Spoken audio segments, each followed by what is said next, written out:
ఇంకా రత్నం శారదని కెమెరా గురించి అని తన చేతిలో ఉన్న కెమెరాని లాక్కోబోతూ ఉంటుంది. ఇంకా శారద కూడా రత్నంకి కెమెరా ఇవ్వకూడదని చెప్పి రత్నంని తోసేసి వెళ్ళిపోతూ ఉంటుంది. ఇంకా వెళ్ళిపోయి అయినా సరే ఇంకా రత్నం తన వెంటబడి శారద వెంటబడి కెమెరా లాక్కోవడానికి ట్రై చేస్తూ ఉంటుంది. ఇంకా అప్పుడే తన కళ్ళలో కారం కొట్టి ఒక రూమ్లోకి వెళ్ళిపోతుంది. ఇంకా భూమి అప్పుడే వచ్చి అత్తయ్య అత్తయ్య అని పిలుస్తూ ఉంటుంది. ఇంకా భూమి మాటలు విని భూమి వచ్చిందని చెప్పి కిందకి పరిగెట్టుకుంటూ వెళ్ళి మెయిన్ డోర్ ఓపెన్ చేస్తూ ఉంటుంది. భూమి ఏమో పైనంతా కూడా వెతుకుతూ ఉంటుంది అత్తయ్య అత్తయ్య అని చెప్పి.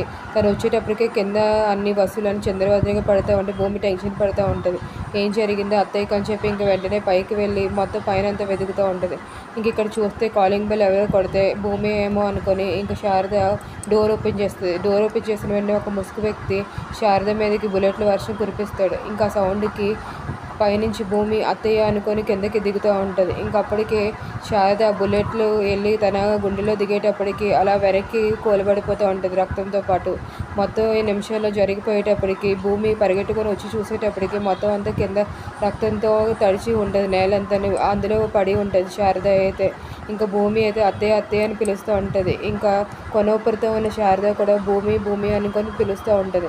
ఇంకా అలా భూమి ఏం జరుగుతుందో అని చెప్పి తెగ టెన్షన్ పడుతూ ఉంటుంది. శారదని అలా షూట్ చేసిన వెంటనే తన చేతిలో ఉన్న కెమెరా కిందకి పడిపోయి ఎగిరి ఒక కుర్చీ కిందకి వెళ్ళిపోతుంది. ఇంకా మరి ఆ కెమెరాని భూమి కనుక్కోగలదా, లేకపోతే శారద మరి బతికుంటుందా లేకపోతే చనిపోతుందా? ఏం జరుగుతుందో నెక్స్ట్ ఎపిసోడ్లో చూద్దామా friends. Thank you for watching. Please subscribe my channel. Thank you.